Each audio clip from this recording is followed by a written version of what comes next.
అందరికీ నమస్కారం. ఈరోజు మనం తెలుసుకోబోతున్న కథ పిల్లల సంక్రాంతి పతంగుల పోటీ. ఒక ఊళ్ళో అమృత, శివ అనే ఇద్దరు పిల్లలున్నారు. వాళ్ళకి వీరు అనే కోతి ఫ్రెండ్ కూడా ఉంది. ఆ ముగ్గురు కలిసి ఆ ఊళ్ళో ఎంతో అల్లరి చేస్తూ ఎంజాయ్ చేస్తూ ఉండేవారు. ఈ ముగ్గురు జట్టుకి పోటీగా అదే ఊళ్ళో కవిత, కార్తీక్ అనే మరో ఇద్దరు పిల్లలు ఉన్నారు. వాళ్ళకి మిట్టు అనే చిలుక ఫ్రెండ్గా ఉంది. అలా ఆ ముగ్గురు ఈ ముగ్గురు కలిసి ప్రతి విషయంలోనూ పోటీలు పడుతూ ఉండేవాళ్ళు. ఒకసారి సంక్రాంతి పండుగ దగ్గర పడుతూ ఉంటే శివ అమృతతో ఇలా అంటాడు. అమృత, మళ్ళీ సంక్రాంతి పండుగ వచ్చేస్తుంది. మనం కైట్ కాంపిటీషన్కి రెడీ చేసుకోవాలి. అవును శివ, పోయినసారి ఆ కార్తీక్, కవితల గ్యాంగు మనల్ని పతంగ పోటీల్లో ఓడించారు. ఎలాగైనా ఈసారి మనం వాళ్ళకి టిట్ ఫర్ టాట్ అంటే ఏంటో చూపించాలి. అవును ఫ్రెండ్స్, వాళ్ళని ఈసారి ఎలాగైనా మనం ఓడించాలి. అందుకు నా దగ్గర ఒక సూపర్ ఐడియా ఉంది. ఏంటి వీరు ఆ ఐడియా? పక్క ఊర్లో నాకు ఒక ఆంటీ తెలుసు. తను పతంగులు అమ్ముతోంది. తన దగ్గర కాట్ మాంజా అని ఒక స్పెషల్ మాంజా దొరుకుతోంది.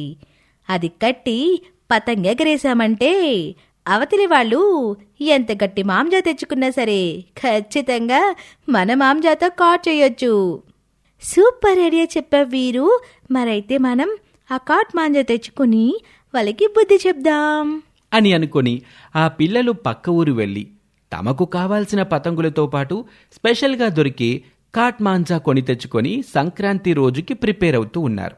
మరోవైపు ఆపోజిట్ గ్రూప్లో కవిత, కార్తీక్, మిట్టూలు కూడా ఎలాగైనా శివ వాళ్ళ బ్యాచ్ని ఈసారి కూడా ఓడించాలని మాట్లాడుకుంటున్నారు.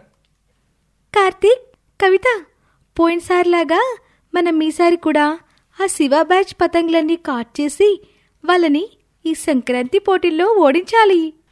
అవును మిట్టు, అలాగే చేద్దాం. తప్పు కార్తీక్, అలా ఒకరి మీద ద్వేషంతో ఎప్పుడూ ఏ ఆట ఆడకూడదు. చూడు మిట్టు, ఏ ఆటైనా స్పోర్టివ్గా తీసుకోవాలి. గెలవటం ఓడడం మన చేతుల్లో లేదు. అందుకే గెలిచామని ఓడిన వాళ్ళని గేలి చేయకూడదు. ఓడిపోయామని గెలిచిన వాళ్ల మీద కోపం పెంచుకోకూడదు అంటూ తప్పుగా ఆలోచిస్తున్న తన ఫ్రెండ్స్కి 4 మంచి మాటలు చెప్పింది కవిత. ఇక సంక్రాంతి పండుగ మొదలైంది. ఊళ్ళో ఏ ఇంటి ముందు చూసినా రంగురంగుల రంగవల్లులే ఉన్నాయి. ప్రతి ఇంటి మేడ మీద పిల్లలు, పెద్దలు అందరూ కలిసి పతంగులు ఎగరవేస్తూ చాలా జాలీగా ఎంజాయ్ చేస్తున్నారు. అప్పుడు శివ గ్యాంగ్ తమ కాట్ మాంజాతో పతంగులు గాలిలోకి ఎగరేశారు. అలాగే ఇటు కవిత గ్యాంగ్ కూడా తమ పతంగులని ఎగరవేశారు.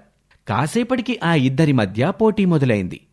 కవిత వాళ్ల బ్యాచ్ ఎగరవేసే పతంగులని తమ కాట్ మాంజాతో కట్ చేయాలని చూస్తుంటే శివ వాళ్ల పతంగనే వాళ్లు కాట్ చేశారు. అది చూసిన శివకి కోపం వచ్చింది. వీరు, ఏంటిది?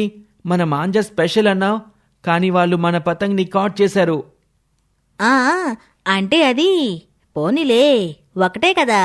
ఇప్పుడు మళ్ళీ మన కాట్ మాంజా పవర్ ఏంటో వాళ్ళకి చూపిద్దాం. ఈసారి నువ్వు కట్టకు, ఆ దేవుడికి దండం పెట్టుకుని నేను మాంజా కడతాను. వాళ్ళన్ని పతంగులు మన పతంగ్ ముందు నేల రాలిపోతాయి అంటూ వీరు ఏవేవో మంత్రాలు చదువుతూ మరో పతంగికి స్పెషల్ కాట్ మాంజా కట్టి మళ్ళీ శివ, అమృత ఇద్దరూ కలిసి గాలిలోకి ఎగరేస్తారు. మళ్ళీ ఈసారి కూడా కవిత వాళ్ళు శివ పతంగుల్ని కాట్ చేసేశారు. అప్పుడు అమృత ఒక కర్ర తీసుకొని వీరుని తరమసాగింది. ఇంతలో హ్యాట్ పెట్టుకున్న జార్జ్ అంకుల్ అక్కడికొస్తాడు.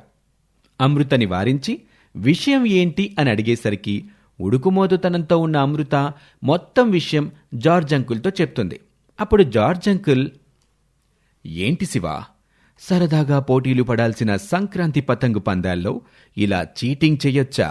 తప్పు కదూ? అప్పుడు ఉక్రోషంగా శివ జార్జ్ అంకుల్కి ఇలా బదిలిస్తాడు. ఏ తప్పేంటి అంకుల్? మరి పోయినసారి వాళ్ళు మా పతంగుల్ని ఇలాగే కౌట్ చేశారు కదా. అప్పుడు నువ్వు కూడా తెలివిగా వాళ్లతో పోటీపడి వాళ్ళని ఓడించాలి, కానీ ఇలా అడ్డదారిలో ఓడించకూడదు. అయినా మీరు కట్టిన స్పెషల్ మాంజా ప్లాన్ వర్కౌట్ అయితే ఈ పాటికి మీరు హ్యాపీగా ఉండేవాళ్ళు కదా. అవునంకుల్. అంటే మీరు గెలిస్తే మీ ప్లేస్లో వాళ్ళుండి ఇలాగే అనుకునేవాళ్ళు, అవునా కాదా? అవును. మరిప్పుడు మీకు బాధ కలిగినట్టే అప్పుడు వాళ్ళకి కూడా ఇంతే బాధ కలిగితే వాళ్ళు కూడా మిమ్మల్ని చీట్ చేసేవారేమో నెక్స్ట్ టైం అని జార్జ్ అంకుల్ చెబుతున్న మాటలు వింటూ ఆ ముగ్గురు తలలు దించుకున్నారు.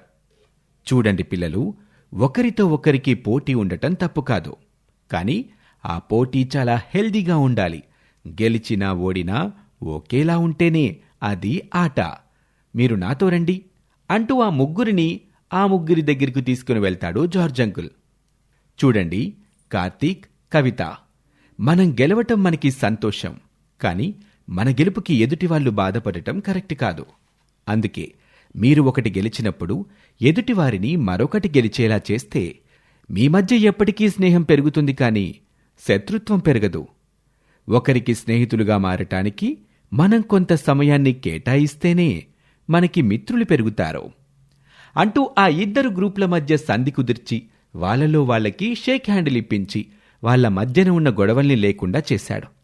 ఆ తర్వాత మొత్తం 6 ఫ్రెండ్స్ కలిసి ఆ సంక్రాంతి పతంగు పోటీల్లో గెలుపు ఓటముల గురించి పక్కన పెట్టి చక్కగా పండుగ వైబ్స్ని ఎంజాయ్ చేశారు. ఇది ఇవాల్టి కథ. మరొక ఆసక్తికర కథలో మళ్ళీ కలుద్దాం. మా ఛానల్ని సబ్స్క్రైబ్ చేసుకోండి. మీ అభిప్రాయాన్ని కామెంట్ రూపంలో చెప్పండి.